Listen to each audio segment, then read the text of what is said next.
interpretar y algunos ejemplos que estamos poniendo en varios puntos, ¿no? El capítulo 7 también nos trae, en esta norma internacional, hay que asignar los recursos. Obviamente, como todo sistema de gestión, se tiene que tener recursos humanos, recursos físicos. Esta asignación de recursos, ya saben ustedes, que en primera línea el responsable es el órgano de gobierno, la alta dirección, que tiene que asignar los recursos necesarios para que este sistema se establezca, se implemente y realmente agregue valor, ¿no? Realmente agregue valor. A veces hay situaciones en donde le dices a la gerencia, hay que, por ejemplo, ¿no? Me acuerdo en una organización donde se tenía que colocar un control, me acuerdo en la parte donde se recibía a los funcionarios públicos, se había recomendado controlar una cámara, si no me equivoco, y quizás el gerente no quería asignar presupuesto por algo, mira, tan básico, ¿no? Pero se le recordó que esta es parte de sus funciones y responsabilidades y obviamente, conociendo el requisito, pues se le orientó, ¿no? Porque era parte, en este caso, de un control antisoborno que se había definido en el diseño, ¿ok? Pero vamos a ver qué son ejemplos, ¿no? En realidad, es importante siempre que esta asignación de recursos vaya acompañado de un presupuesto, ¿no? No lo dice la norma, pero todo sistema de gestión tiene que haber un presupuesto. Vamos ahora entonces con el punto, uno de los puntos que más se audita en el capítulo 7, que son las competencias. Como todo sistema de gestión, aquí también el sistema de gestión tiene que asegurarse de trabajar con el personal que es competente. Ahora, aquí la norma es algo interesante porque nos dice bien que la determinación de las competencias son de las personas que pueden afectar el desempeño del sistema de gestión antisoborno. Entonces, así como en calidad, por ejemplo, hay puestos críticos como el que libera los productos, ¿no? El que libera el producto es un puesto crítico, los que hacen inspección de controles de calidad, los que participan en el proceso de desarrollo del servicio y están interactuando con el cliente final. Entonces, ya uno como auditor por la experiencia también sabe de que evidentemente va a tomar un muestreo de estas personas y ver cómo se cumple el 7.2. Aquí viene un poco mi pregunta, ¿no? Aparte del caso que puse un poco, vamos a hacer el caso con un jefe comercial de esta empresa constructora, ¿qué otros puestos piensan ustedes que sería un puesto interesante o un puesto crítico desde el concepto de gestión antisoborno? A ver, lluvia de ideas. A ver, me gustaría saber ustedes qué otros puestos piensan que son puestos críticos, ¿no? Exacto, ¿no? Como yo les comenté, hay áreas que están asociadas empíricamente al sistema de gestión. Ustedes ahí lo han colocado. Compras, ¿no? Operaciones, licitaciones, efectivamente. El área legal. Aquí también el área legal toma un papel importante. Ahora, en muchas organizaciones MIPES o pequeñas, lamentablemente no hay ese proceso, pero a veces el área legal es el que participa con las negociaciones con los funcionarios públicos, ¿no? El mismo oficial de cumplimiento, ¿no? Es un puesto que puede estar involucrado, pero hay que tener en cuenta de que los puestos críticos van a tener una relación bastante directa y aquí viene la palabra clave. Recuerden estos. En primera prioridad, los puestos que tengan una relación directa con los socios de negocio. Anoten eso. Un socio de negocio es el que tiene una relación comercial con la organización, ¿no? Entonces, puestos como, por ejemplo, jefaturas, gerentes comerciales, responsables de compras, ¿no? Que tienen que ver con la adquisición, o puestos también que tienen una interacción directa con los funcionarios públicos. Acuérdense que estamos en un contexto donde no todos los organismos del Estado están al 100% limpio. Entonces, hay puestos en donde quizás van a tener que interactuar en el tema de los permisos, de las licencias, y ahí podría exponerse el tema de elevarse el riesgo, ¿no? Sin desmerecer cualquier tipo de puesto, porque finalmente cualquier puesto puede siempre estar sujeto, pero en menos riesgo. La norma es consciente, obviamente sabe de que este trabajo del sistema de gestión toma su tiempo y pone como una consideración que tú determines quiénes son esos puestos y obviamente determines que las competencias estén definidas en términos de educación, formación o experiencia, ¿ok? Entonces, Aquí es muy importante entonces que las personas que afecten a estos sistemas de gestión pues tengan esta competencia. Entonces, para el caso que yo les coloqué un jefe comercial, por ejemplo, desde el concepto de competencias, ¿qué formación, qué educación? En este caso vamos a centrarnos en la formación. ¿Qué formación piensan tener desde el concepto del sistema de gestión antisoborno? ¿Qué formación debería tener en realidad un puesto que está por encima de lo bajo? La formación, recuérdense, la formación se diferencia de la educación, que normalmente la formación tiene un componente legal. La educación está muy asociado, por ejemplo, yo soy ingeniero químico de profesión, nadie me puede dar un certificado de experiencia que yo soy ingeniero químico, ¿no? Es un tema de educación que tiene un componente legal y tiene que ver con el Ministerio de Educación. Entonces, secundaria completa, temas de carrera universitaria o técnico, una diplomatura también está sujeto a veces a temas de que esté respaldado, una maestría, un doctorado, normalmente está asociado a temas de educación. Entonces, los ejemplos que están colocando ustedes, por ejemplo, que tenga curso de gestión empresarial, que conoce la ley de contratación del Estado, está muy bien, está muy bien. Pero recuerden ustedes que también aquí no hay que perder de vista, está muy bien, pero desde el concepto también de calidad, que no quiere decir que no se integre, porque al final todo suma.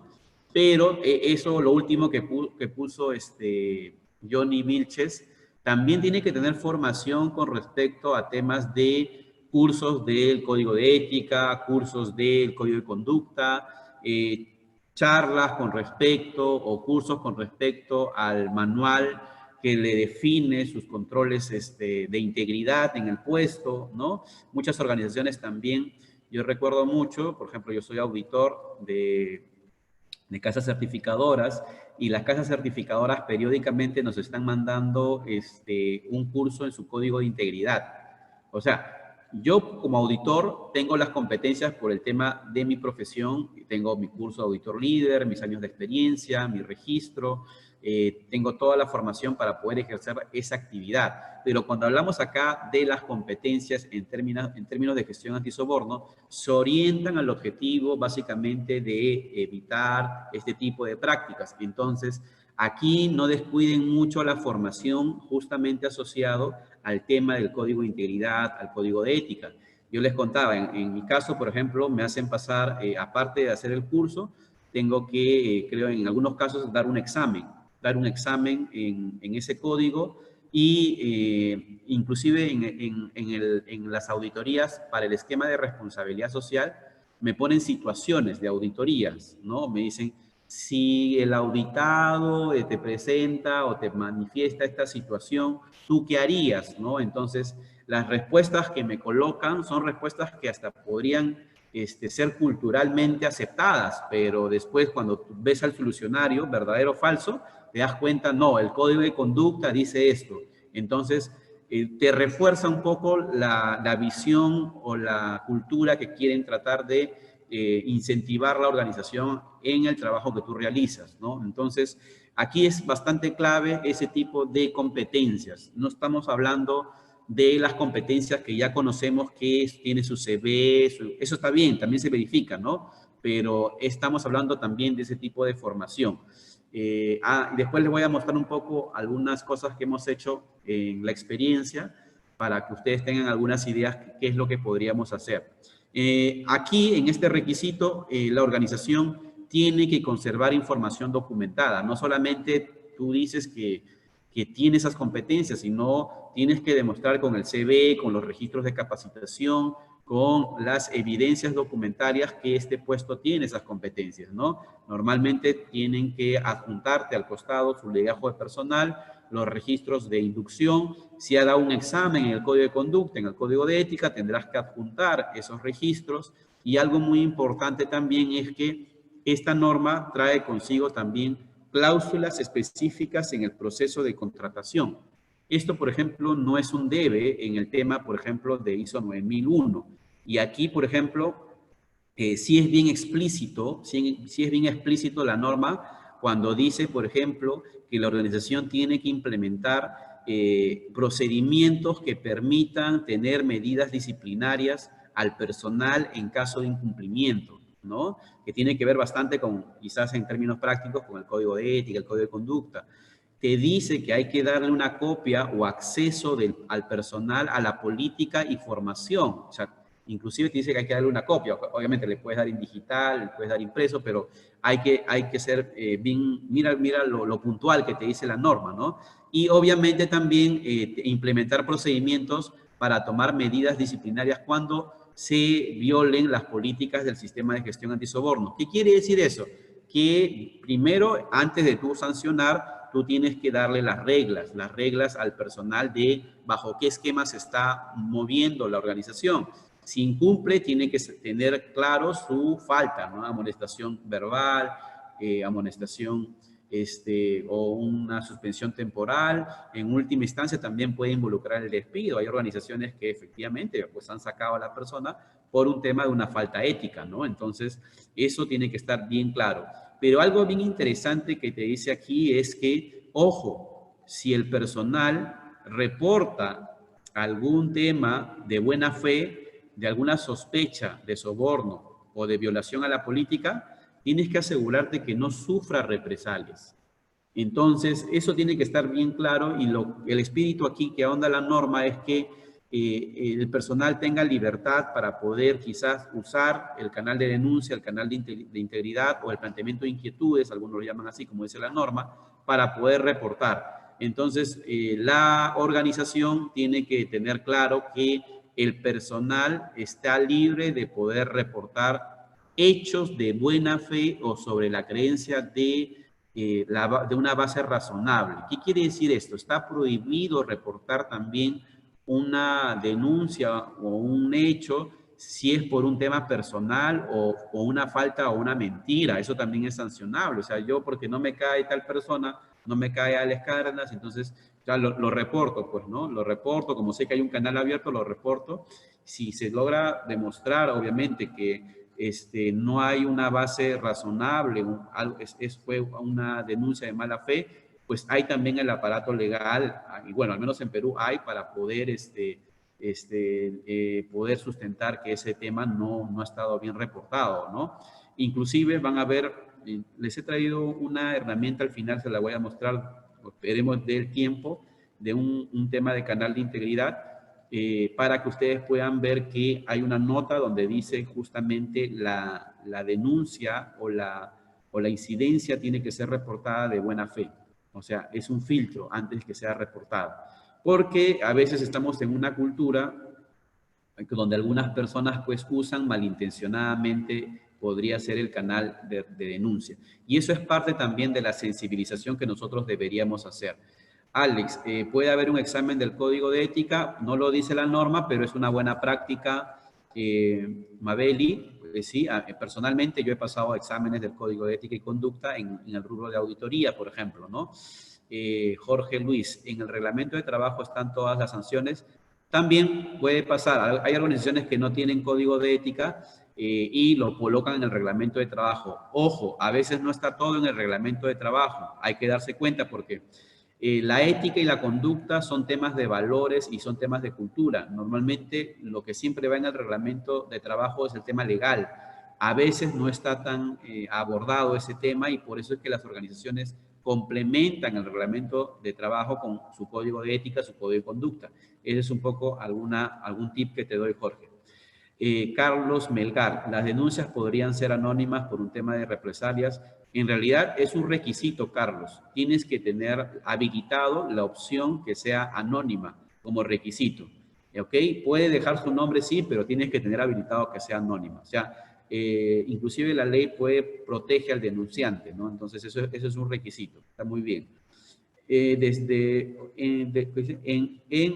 el proceso de contratación se debe ejercer la debida diligencia. Correcto, Julio. Eso lo vamos a ver justamente en la parte del 7.2 donde habla de la debida diligencia de la investigación que deberíamos hacer al personal.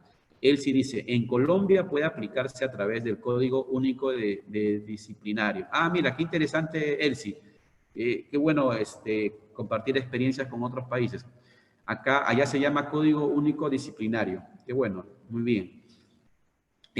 Muy bien, vamos a ver la siguiente, Filmina, en los procesos de contratación, y justamente aquí viene la pregunta de Julio, ¿no? Dice la norma que la debida diligencia se emplean primero al personal que está por encima del riesgo bajo de soborno. Quiere decir que nosotros lo primero que deberíamos tener es determinar quiénes son esos puestos que están más expuestos a tener el riesgo de soborno por encima del riesgo bajo. Lo que hablamos inicialmente y lo que salga de la matriz de riesgo del 4.5, jefe comercial, jefe de compras, este proceso de debida diligencia puede tener varias variables. Acá yo no quiero decir de que tienen que hacer esto, esto, esto. Yo les puedo comentar en general, por ejemplo, en el caso, yo pude auditar a una organización, un retail de varios países, por ejemplo, y seguro lo hacen también en varias organizaciones. Ellos hacían la prueba del polígrafo, inclusive, llegaban a ese nivel en la postulación de un trabajador para ser, digamos, más estrictos. Lo que hacían era, por ejemplo, primero hacerle la pregunta si todo lo que ha presentado en su postulación, en el CV documentado, es verídico, ¿no? Y obviamente tenían el polígrafo al costado, contrataban un tercero y el polígrafo decía si efectivamente estaba hablando con la verdad. Entonces, miren, desde ese concepto iba el proceso de medición de la evaluación del riesgo en el postulante, ¿no? Otro tema, por ejemplo, era que desde el puesto nuevo lo investigaban, por ejemplo, en las redes sociales. Eso ya es una práctica común en los procesos de contratación, como una investigación adicional para tomar una decisión en la debida diligencia. Le investigaban en Facebook, en LinkedIn, en Google, cómo está el señor. Y obviamente no solamente es el tema de soborno, podría salir otros temas. Por ejemplo, en esa investigación salían otros temas también, quizás de temas personales, temas que ha tenido capaz una denuncia por un tema de un hijo que no ha pasado su pensión. Salían varias cosas. Entonces ya la organización con eso evaluaba, dependiendo qué es lo que quiere evaluar, para tomar una decisión en la contratación. Y finalmente, personalmente, por ejemplo, nosotros estamos utilizando un test de integridad. Un test de integridad, en realidad, son preguntas casuísticas que se diseñan en función de la cultura, que permiten que el trabajador responda y orientar quizás cómo responde a una situación muy parecida o cercana al tema de un potencial soborno, ¿no? Entonces, dependiendo a eso, vamos midiendo el nivel, ¿no? Eso lo estamos usando y ayuda mucho. En realidad, los test de integridad se basan en bibliografía, en la parte también de las pruebas que hacen las organizaciones, y ayuda bastante. Ahora, el proceso de debida diligencia puede incluir un componente multidisciplinario, o sea, no solamente basarse en el tema antisoborno, puede integrarse estos criterios ya a temas de lo que ustedes hacían quizás. Creo que acá hay participantes de VAS, me parece. Ronald, tú eres de VAS, ¿no? ¿Estás conectado? ¿Estás Ronald? ¿Ronald? Yo sé que hay un auditor de VAS. Ronald, coméntanos un poco en VAS, por ejemplo, qué es lo que piden al personal normalmente. Por ejemplo, creo que piden antecedentes penales, policiales, ¿no? No sé, corrígeme si me estoy equivocando, tú eres maestro en esa parte, en lo que es VAS. Y ya en VAS, por ejemplo, ya hay un proceso de investigación, de debida diligencia al personal, y piden más cosas, ¿no? Más cosas que permitan tomar una decisión mucho más orientada también a otros riesgos transversales que puede traer la persona, no solamente por el tema ético o de soborno. Justamente, mira, ahí lo dicen, ¿no? Mira, antecedentes penales, policiales, visitas domiciliarias, ¿no? La visita domiciliaria también puede confirmar cómo es el comportamiento de la persona, ¿no? Test de drogas. Entonces, esta cláusula le compete bastante al área de recursos humanos, la lista Clinton, ¿no? Mira, la lista Clinton. Yo pensé que solamente lo usaban para las empresas, pero obviamente también podría estar la persona reportada en la lista Clinton, ¿no? Ahora, vamos a ver también que no deberíamos colocar un proceso de debida diligencia si es que también la organización no está preparada en este momento. Yo siempre comencemos por niveles, yo siempre digo, ¿no? Por mí, le implementaría un procedimiento tan exigente como puede ser una empresa muy grande, pero podría ajustar mucho el sistema de gestión en este momento. Si la empresa recién está implementando este modelo, comencemos por temas que le puedan impactar de manera rápida a tomar decisiones en el tema de antisoborno en el proceso de debida diligencia. ¿Ok? Bueno, acá mira, Ronald ha dado más ejemplos, lo pueden tomar nota, está muy bien. La lista Clinton, el reporte de Infocor, también reporte de Sentinel. Esto es un tema también que se puede usar en el tema de antisoborno. ¿Por qué? Miren que ya le estoy dando ya la esencia de la implementación. O sea, prácticamente ya este se ha convertido ya en un curso de interpretación e implementación. Pero miren, llévense eso. El reporte de Infocor, ahora llamado el reporte de Sentinel, permite saber que la persona, cómo está en el tema financiero, cómo lo reporta la banca. Entonces, imagínense, por ejemplo, que yo estoy seleccionando a un jefe de logística, a un jefe de logística. El jefe de logística, por ejemplo, va a estar dentro de sus funciones posiblemente aprobar propuestas, posiblemente aprobar no más que cotizaciones, propuestas que reciben los proveedores y emitir órdenes, ¿no? Posiblemente aprobar la emisión de las órdenes. Entonces, vamos a suponer que en el reporte de Infocor, este señor, por ejemplo, está ahogado en deudas, tiene 12 tarjetas de crédito que prácticamente está en rojo, o sea, le debe a todos los bancos. ¿Se convierte en un riesgo o no si yo lo selecciono para el puesto de logística? ¿Qué dicen ustedes? Para el tema de antisoborno. ¿Qué dicen ustedes? ¿Por qué? ¿Por qué? ¿Por qué? Ahora, algunos me podrán decir, Alex, pero puede ser que tenga muchos valores éticos, que no, que obviamente sea una persona que no tiene ninguna denuncia, nada. Es un posible, por eso que en la norma habla de un posible riesgo. Finalmente la organización toma la decisión. Yo no estoy diciendo que no lo selecciones, porque hablando en el tema financiero, hablamos que dice que a veces tenemos una pequeña tarjeta de crédito, estamos reportados, ¿no? Entonces, no por eso no me van a seleccionar. Pero, por ejemplo, yo descubro que tiene 12 tarjetas de crédito, le debe a todos los bancos, está reportado, pues es más vulnerable a ser tentado, como ustedes dicen, a que un proveedor le pueda dar, pues, un tema de soborno por la aprobación de una propuesta. Entonces, desde ese concepto va el tema de la debida diligencia en el personal. Es algo tan simple de entender, ¿se dan cuenta? Es tan simple de entender porque en el 7.2 la norma te pide que implementes este control si es que el puesto lo amerita más de un riesgo bajo, ¿no? Entonces, este control puede cambiar inclusive dependiendo qué puesto estoy yo seleccionando, ¿no? Entonces, no puede ser un solo procedimiento para todos los puestos, puede diferenciarse, ¿no? Puestos de gerencia, puestos inclusive para un puesto de gerente general, normalmente las organizaciones contratan a un estudio o una empresa especialista para poder hacerle toda la debida diligencia antes de inclusive firmar contratos, ¿no? Entonces, eso es lo interesante, me gusta mucho esta parte porque puede ser aplicado también a otro sistema de gestión, a cualquier sistema de gestión, ¿no? Otro punto que le pone la norma énfasis es a los bonos de desempeño. Les cuento una historia, ¿no? Había una organización donde se premiaba, por ejemplo, aquel vendedor que llegaba a la meta de vender cierta cantidad de autos, ¿no? Era una organización bien conocida.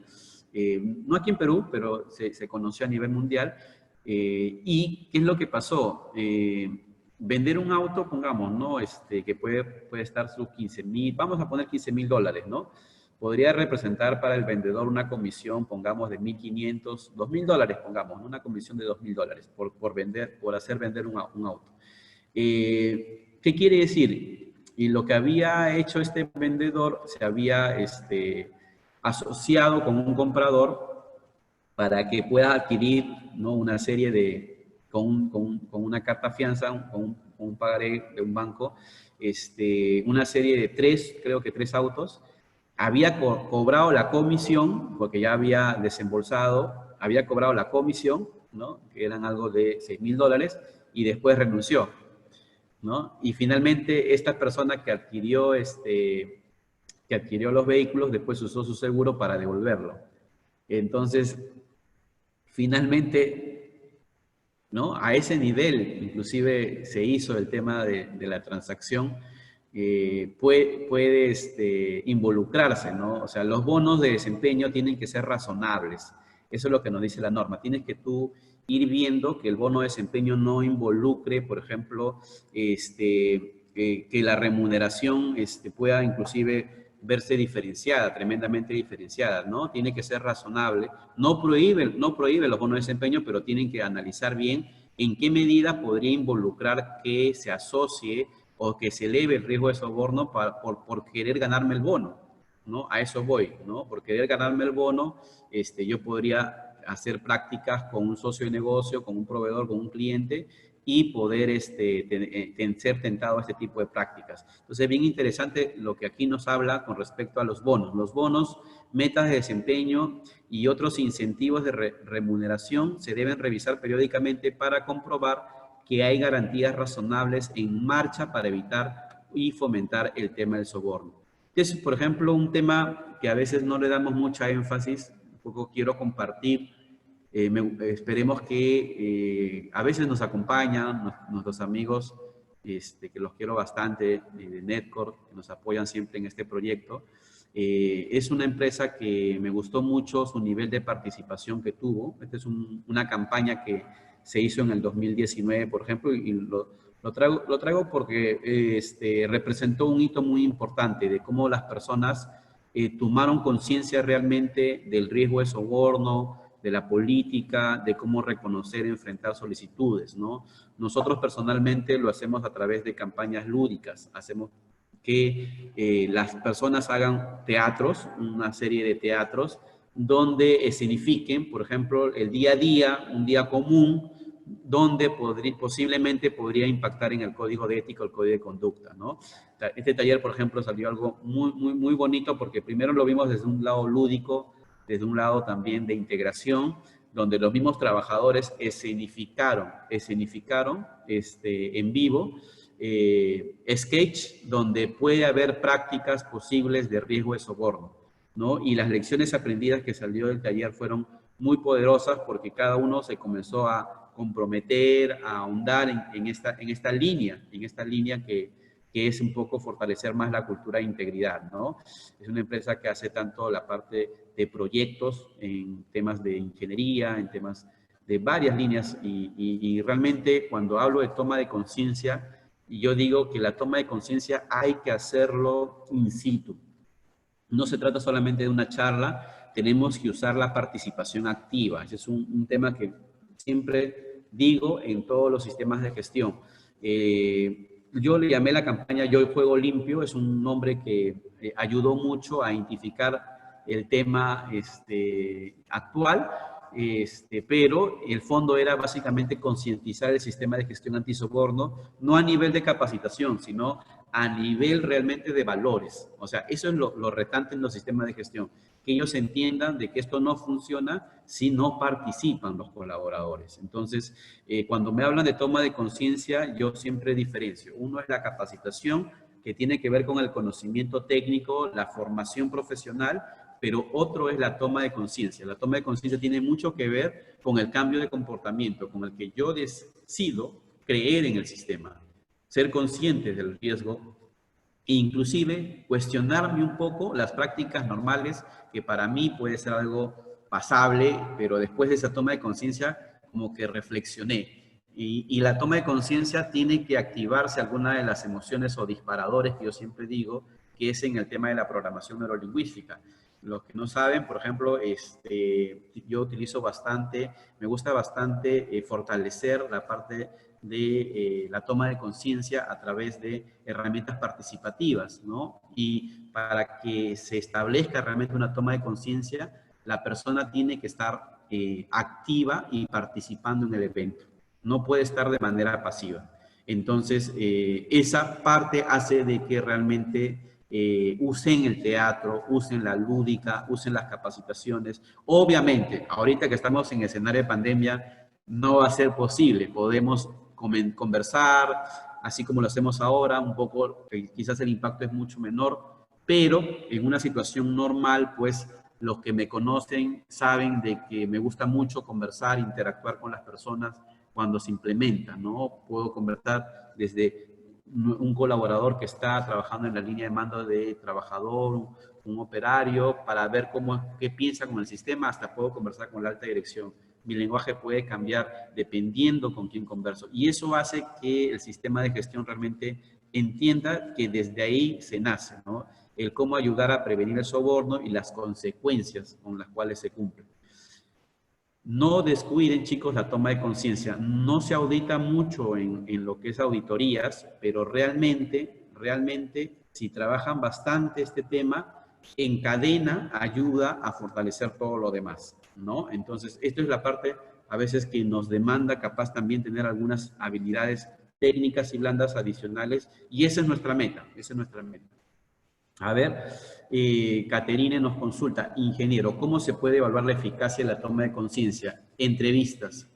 Entrevistas, Caterine. Eso es una de las formas como puedes tú evaluar la eficacia. Conversa con las personas, pregúntales, dile a ver cómo es que en tu día a día tú reconoces y enfrentas una solicitud de soborno, qué te puede pasar si es que estás metido en este tipo de prácticas, si las respuestas no están acorde a lo que dice los estándares, el manual. Digo acorde, no es que te lea igualito, sino al sentido de lo que tú estás promoviendo, pues quizás no ha sido de manera efectiva esa campaña, ¿no? Entonces es una de las formas como se puede evaluar, Catherine. Bueno, a veces usan exámenes, pero quizás los exámenes en este tipo de sistemas serían complementarios. Una buena entrevista tú como red o como oficial de cumplimiento lo puedes dejar documentado, sí, para poder tener alguna evidencia, pero el fondo del asunto es conversar con las personas. La comunicación es muy importante.